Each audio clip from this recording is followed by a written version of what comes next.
Hello hi ଜୟ ଜଗନ୍ନାଥ। କେମିତି ଅଛନ୍ତି ଆପଣମାନେ? ଆଶା କରୁଛୁ ଆପଣମାନେ ବହୁତ ଭଲ ଥିବେ। ଆମେ ବି ବହୁତ ଭଲ ଅଛୁ। ମୁଁ କେମିତି ଡାନ୍ସ କରୁଛି ଆପଣ ଜୟ କହିବେ। ତାପରେ ମୁଁ ମଲ୍କୁ ଆସିକି ଜିନିଷ ଦେଖୁଥିଲି, ଡ୍ରେସ୍ ତାପରେ କାର୍ ଚଲାଉଥିଲି। କେତେ ଭଲ ଲାଗିଲା ମୋତେ। ରାଉଣ୍ଡ ରାଉଣ୍ଡ କରିକି ମୁଁ କହୁଥିଲି କି ମାମାକୁ କି ରୁହ ରୁହ।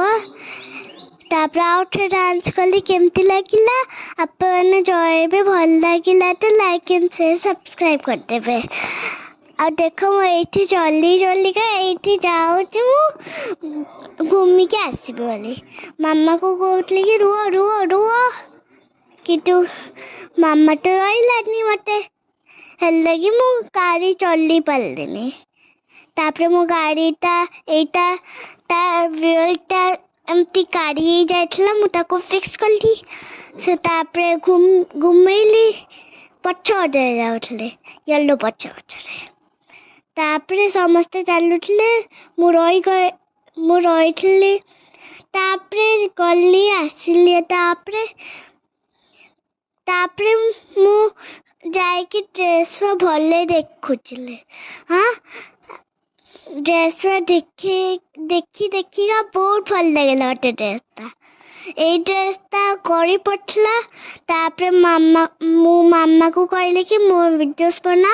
ମାମା ମୋ ଭିଡ଼ିଓସ୍ ବନଉଥିଲେନି। ତାପରେ ମୁଁ ଡ୍ରେସ୍ ପିନ୍ଧିକି ଦେଖୁଥିଲି ଏଇଟା ନେବା କି। ମାମା କହିଲା କି ନାଇଁ ଏଇଟା ନେବାନି। ଆଉ ଗୋଟେ ମୁଁ ଏଇ ଡ୍ରେସ୍ ପିନ୍ଧିଥିଲି। ଏଇଟା ଭଲ ଲାଗୁଥିଲାନି। ଆଉ କୋଉଟା ଭଲ ଲାଗୁଥିଲା ମୋତେ ମୁଁ ଏମିତି ଚାଲିକି ଏଇଟା ଡ୍ରେସ୍ଟା କହୁଥିଲି କି ଏଇ ଡ୍ରେସ୍ଟା ଭଲ ଲାଗୁଛି। ମୁଁ ଏଇଟା ନେଲି। ନା ଏଇଟା ହଉନି ତ ଏଇଟା ଭଲ ଲାଗିଲାଟି ମୋତେ। ତାପରେ ମୁଁ ଯାଇକି ଜମ୍ପ କରିଥିଲି ଯୋଉଠି ବ୍ଲାକ୍ ଲାଇନ୍ ଆସିବନି। ତାପରେ ଏଇଠି ସବୁ ଅଛି ଚଢ଼ିବା ପାଇଁ ସବୁ ଅଛି। ତାପରେ ଏଇଠି ମୁଁ ଦୂରକୁ ଆସିଲି। ପାଖକୁ ଆସିକି ଦୌଡ଼ିଥିଲି।